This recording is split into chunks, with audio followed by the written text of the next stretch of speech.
بسم اللہ الرحمن الرحیم۔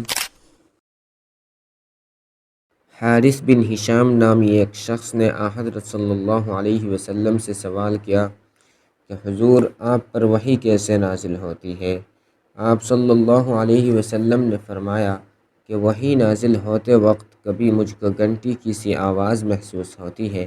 اور وحی کی یہ کیفیت مجھ پر بہت شاق گزرتی ہے۔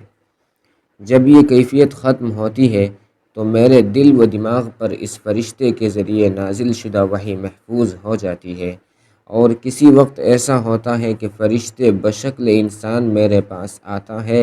اور مجھ سے کلام کرتا ہے، بس میں اس کا کہا ہوا یاد رکھ لیتا ہوں۔ حضرت عائشہ رضی اللہ عنہا کا بیان ہے کہ میں نے سخت کڑاکے کی سردی میں حضرت صلی اللہ علیہ وسلم کو دیکھا ہے کہ آپ صلی اللہ علیہ وسلم پر وحی نازل ہوئی، اور جب اس کا سلسلہ موقوف ہوا تو آپ صلی اللہ علیہ وسلم کی پیشانی پسینے سے شرابور تھی۔